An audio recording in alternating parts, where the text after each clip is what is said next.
You've been lied to about financial freedom. Most people think they need millions to escape the rat race, but here's the truth nobody tells you. With just $500,000 and the right principles, you can buy your independence forever. In the next few minutes, I'm going to walk you through the exact mathematical framework and behavioral principles that separate the financially free from the perpetually trapped. And if you stay with me until the end, you'll discover why your current assumptions about wealth are keeping you imprisoned in a cycle of endless accumulation. So, before we dive in, do me a favor, hit that like button, subscribe if you haven't already, and tell me in the comments where you're watching from, because this community is filled with people who understand that true prosperity isn't about the size of your bank account. It's about the clarity of your thinking, the arithmetic of freedom that Wall Street doesn't want you to know. Let me start with something that's going to challenge everything you've been taught about money. You don't need to be a millionaire. You don't need a fancy degree or insider connections. What you need is something far more valuable and far more rare. You need arithmetic coupled with discipline. And I'm going to prove it to you right now with numbers so simple a child could understand them, yet so powerful that most adults never grasp their significance. Take $500,000 and invest it conservatively. I'm talking government bonds, quality dividend stocks, high-yield savings instruments, the boring stuff that nobody brags about at cocktail parties. A modest 5% annual return gives you $25,000 a year. Push it to 8% through slightly more aggressive but still sensible investments, and you're looking at $40,000 annually. That's your income, generated while you sleep, while you read, while you think. No boss, no alarm clock, no performance reviews. Just you, your capital, and the magic of compound interest working in your favor. Now, I know what you're thinking. Milton, I can't live on $25,000 or even $40,000 a year. And that's exactly the problem. You've built a lifestyle that requires you to be a slave to income. You've confused standard of living with quality of life. Let me ask you something, painful but necessary. How much of what you spend money on actually makes you happier? That car payment? The bigger house with rooms you never use? The designer clothes gathering dust in your closet? You're not living, you're performing for an audience that isn't even watching. Here's the breakthrough revelation most people never have. In most parts of this country, and certainly in most parts of the world, $40,000 a year is enough to live peacefully, comfortably, and well if you've eliminated stupidity from your financial life. Own your home outright. Carry no debt. Stop trying to impress strangers with purchases that depreciate. Do this and suddenly that $40,000 isn't limiting. It's liberating. You're not rich in the traditional sense, but you're wealthy in the only sense that matters. You control your time, your choices, and your peace of mind. The mathematics here are unforgiving and beautiful in their simplicity. If you reinvest even a portion of those returns and let your principal grow by just 3% annually, roughly keeping pace with inflation, you're maintaining your purchasing power indefinitely. Your tree keeps growing. Your freedom compounds. Meanwhile, the person earning $200,000 a year but spending $220,000 is going backwards. They're richer on paper but poorer in reality. They're trapped in what I call golden handcuffs, earning more but owning less of their own lives with each passing year. What separates you from financial independence isn't a lack of money. It's a lack of clear thinking about what money is actually for. Money is a tool for buying options, for creating space between you and necessity, for giving you the power to say no to things that don't serve you. Once you have enough to meet your genuine needs with a comfortable margin for contingencies, every additional dollar you chase comes at the cost of time, stress, and mental clarity. The question isn't, how do I make more? The question is, how much stupidity can I eliminate so that what I have is enough? Why behavior beats brilliance every single time. Now let's talk about something that's going to sting a little, but it's crucial. You understand this if you want to break free. I've spent my entire career studying markets, human behavior, and the intersection of the two. And here's what I've learned. Intelligence is overrated. Brilliance is overrated. What matters, the only thing that truly matters in the long run, is temperament. It's behavior. It's the ability to be consistently rational while everyone around you is losing their minds. I've met geniuses who couldn't stay solvent for 5 consecutive years. Brilliant academics who could quote, economic theory but couldn't balance their own checkbooks. High IQ professionals who made six figures and still lived paycheck to paycheck. Their problem wasn't a lack of intelligence. It was a lack of discipline. They couldn't sit still. They couldn't resist temptation. They couldn't separate ego from arithmetic. And ultimately, the market, which cares nothing for your credentials or your IQ, crushed them. Here's a question that might keep you up tonight. Are you making financial decisions based on mathematics, or are you making them based on emotion? Are you investing to build wealth, or are you investing to feel clever? Are you spending to improve your life, or are you spending to manage your insecurity? The brutal truth is that most people can't answer these questions honestly because they've never asked them. They're operating on autopilot, following a script written by advertisers, keeping up with neighbors who are also drowning in debt, chasing a version of success that was designed to keep them perpetually unsatisfied.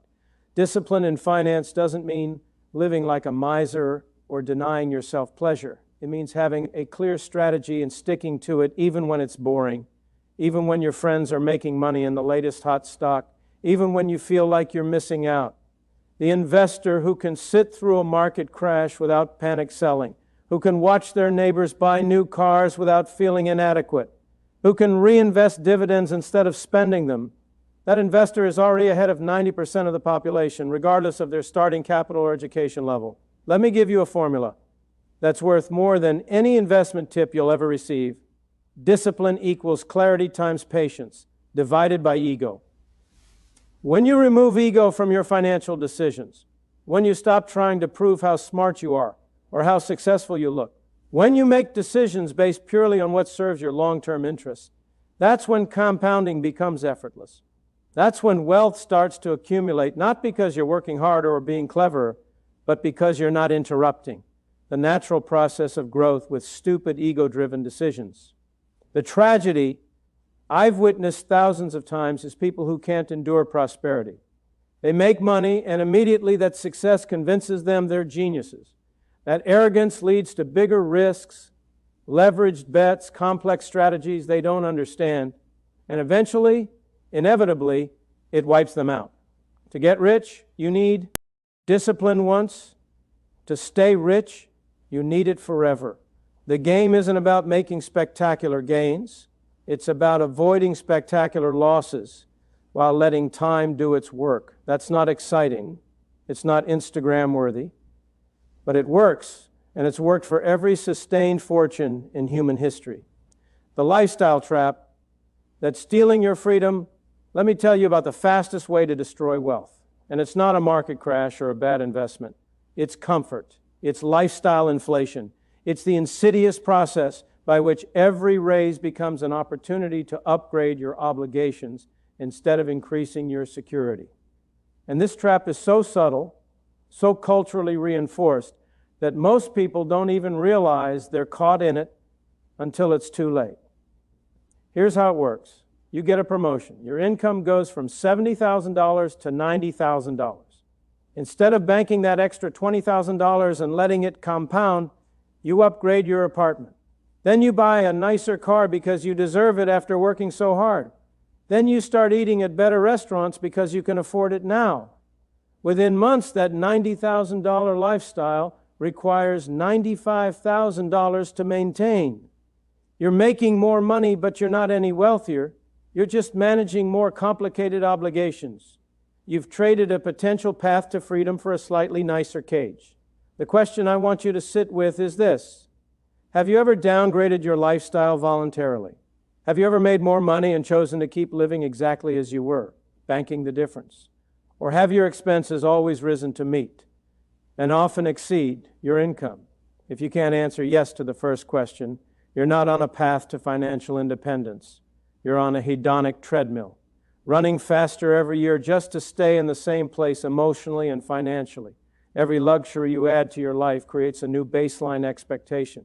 That baseline becomes a psychological necessity, and that necessity becomes a prison.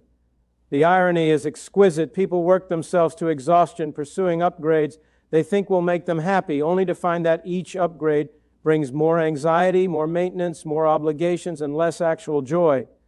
A bigger house means higher property taxes, more furniture to buy, more space to heat and cool, more rooms to clean or hire someone to clean. A luxury car means higher insurance, more expensive repairs, and the stress of keeping it pristine. You're not living better, you're managing more stuff. Here's what. Nobody tells you, because our entire economy depends on you not understanding this. Past a certain relatively modest point, additional spending produces diminishing returns on happiness while producing exponential increases in the obligations that constrain your freedom. The person living comfortably on $50,000 a year with no debt is objectively freer than the person earning $200,000 a year with a $250,000 lifestyle. The first person can walk away from a bad job, take risks, change careers, or retire early. The second person is trapped, desperately trying to maintain an image that's slowly consuming their sanity and their future. Let me show you the mathematics of this trap. Spend an extra $500 a month on lifestyle upgrades, nicer dinners, slightly better accommodations, small luxuries that feel insignificant in the moment. That's $6,000 a year, $60,000 over a decade. But it's not just $60,000 you're losing. It's what that money could have become through compound growth, invested conservatively at 7% annual returns. That money becomes roughly $85,000 after 10 years, $176,000 after 20 years. You're not just spending money on temporary pleasures, you're spending your future freedom. Every unnecessary purchase is a choice to work longer, to remain dependent on income, to stay on the treadmill just a little bit longer. The antidote to lifestyle inflation is intentional living. It's defining what enough looks like for you before the culture defines it for you. It's recognizing that the joy of ownership is usually temporary, while the burden of maintenance is permanent. It's understanding that true luxury isn't having more, it's needing less. Warren Buffett lives in the same house he bought in 1958. Not because he can't afford better, but because he understands that simplicity protects sanity. When your self-worth isn't tied to your possessions, when you've eliminated the need to impress others, when you've built a life that satisfies you without requiring constant financial adrenaline, that's when you've won the game, regardless of your net worth. Capital preservation, the sacred art. Nobody teaches now. We come to what I consider the most important and most neglected principle in all of personal finance: capital preservation. Everyone wants to talk about making money. Almost nobody wants to talk about keeping it. But wealth isn't what you earn. It's what you keep after stupidity, taxes, and inflation have taken their bite.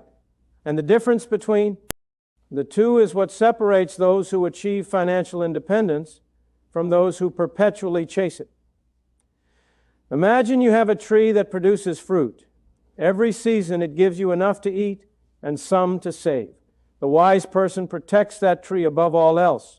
They water it, they guard it from disease, they never chop at the trunk for quick firewood. The fool looks at the tree and thinks, this is growing too slowly. I could cut off a branch and trade it for something exciting right now. And they do. And then they do it again. And eventually, they have firewood for a season and regret for a lifetime. Most people are that fool with their financial tree. Let me ask you something that might hurt. How many times have you interrupted your own compounding? How many times have you cashed out investments because you were bored, because you saw an opportunity that seemed too good to pass up, because you wanted to lock in gains or cut losses based on emotion rather than analysis? Every time you do that, you're chopping at your tree. You're restarting the compounding clock.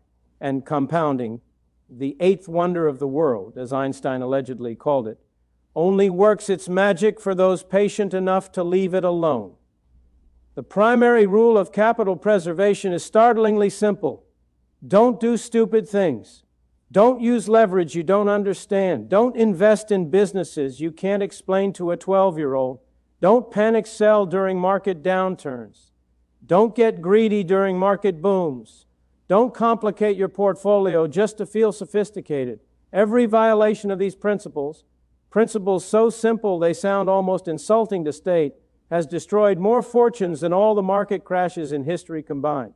It's not the market that ruins people, it's behavior. Here's the breakthrough insight that changed my entire approach to money. You make more wealth over a lifetime by avoiding big losses than by chasing big gains. Let that sink in. The investor who consistently makes 7 to 8% annually and never has a catastrophic loss will end up far wealthier than the investor who makes 20% one year, minus 30% the next, then plus 15%, then minus 40%. The math is unforgiving. Lose 50% and you need a 100% gain just to get back to where you started. Volatility feels exciting. Stability feels boring. But boring is what compounds. Exciting is what destroys. Capital preservation isn't passive.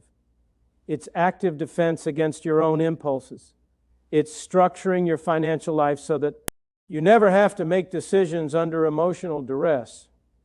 If your expenses are low, if you have cash reserves, if you're not leveraged, then you can wait out any storm. You can be greedy when others are fearful, but only if you're not also broke when others are fearful. The right to act when everyone else is paralyzed, that's optionality, and optionality is the ultimate luxury. You build optionality by preserving capital, by maintaining dry powder, by never putting yourself in a position where you're forced to sell at the worst possible time. Think of capital preservation as protecting your freedom tree. Every dollar of capital you preserve is a soldier defending your independence. Lose enough soldiers through careless decisions and suddenly you're vulnerable again, vulnerable to market swings, vulnerable to job loss, vulnerable to the demands of others. The wealthy understand this instinctively. They know that the first million is the hardest, and they guard it ferociously because it's their foundation. Everything else is built on that base. Crack the foundation through stupidity, and the entire structure crumbles, no matter how impressive it looked from the outside. Your job isn't to get rich quick. Your job is to build something that can't be easily destroyed. Then let time turn that foundation into a fortress. The ultimate truth: enough is the only real wealth. We've reached the heart of everything I'm trying to tell you today, and it's going to sound almost heretical in our culture of more, more, more. But here it is. The concept of enough is the ultimate advantage in life, and most people never find it because they never look for it. They spend their entire existence chasing a moving target, always believing that just a little bit more will bring the peace they're seeking. It won't. It never does. Because if you don't know where enough is, you'll spend your entire life running past it. Let me tell you what I've observed over decades of studying human behavior and markets. People with clear definitions of enough are happier, more stable, and ultimately wealthier than people who have never defined that threshold. Why? Because once you know what enough looks like, you can build your entire financial strategy around achieving and maintaining that specific target. You're not trying to maximize, you're trying to optimize. And optimization produces better outcomes than maximization because it accounts for risk, sustainability, and quality of life, not just raw numbers. Here's the painful question you need to answer, and answer honestly. What would enough actually look like for you? Not what your parents want, not what society expects, not what would impress your friends, what would allow you to live peacefully, pursue what matters to you, and sleep soundly at night. For many people, that number is shockingly modest compared to what they think they need. Maybe it's $40,000 a year. Maybe it's $60,000. Maybe it's $100,000. But I guarantee you it's not infinite. It's not as much as possible. There's a specific number where additional income stops buying meaningful improvements in your life and starts buying complexity, obligations, and anxiety. The person who finds there enough becomes impossible to manipulate. The market can't shake them with volatility because they're not trying to maximize returns. They're trying to preserve sufficiency. Advertisers can't convince them to upgrade because they've already defined what they need.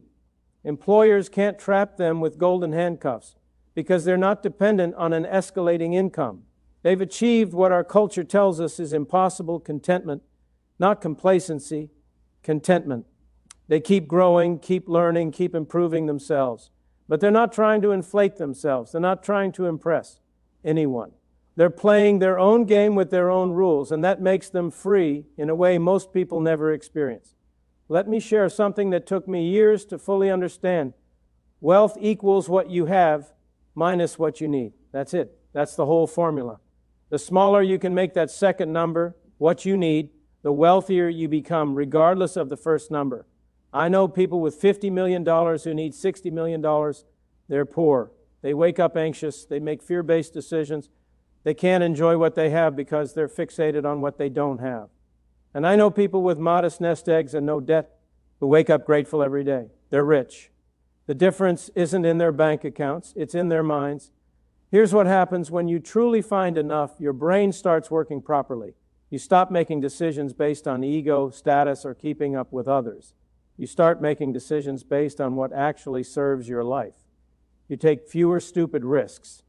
You save more effortlessly because you're not constantly upgrading. That savings compounds quietly, dramatically, and before you know it, you have far more than enough. You have abundance. But the abundance came precisely because you weren't chasing it. It came because you were chasing sufficiency, clarity, and peace. The money followed the thinking, not the other way around. I want to leave you with this final thought because it's the most important thing I'll say today. If you need more money to feel free, you'll never be free, no matter how much you make. Freedom is a psychological dividend of discipline. It comes from knowing enough, living below your means not as deprivation but as choice, and aligning your resources with your actual values rather than borrowed aspirations. The world will call you boring. Let it. Boring people sleep well, and sleeping well, having peace of mind, controlling your time, making choices from abundance rather than scarcity. That's the highest dividend money ever pays. It's not measured in dollars. It's measured in untroubled hours. In the end, that's all the game was ever about. Your time, your choices, and your peace. Everything else is decoration. So here's my challenge to you. Starting today, define your enough. Write down the actual number you need annually to live peacefully and well. Then build a plan to achieve that specific target through conservative investments and disciplined spending. Stop playing other people's games. Stop measuring yourself against arbitrary benchmarks. Find your number, reach it, protect it, and then spend the rest of your life enjoying the freedom that clarity brings. $500,000 isn't just all you need. It might be more than you need if you've eliminated stupidity and defined sufficiency. The money is just arithmetic. The real work is the thinking. Start there, and everything else will follow. Now go take action. Transform your relationship with money and build the life of genuine freedom you deserve.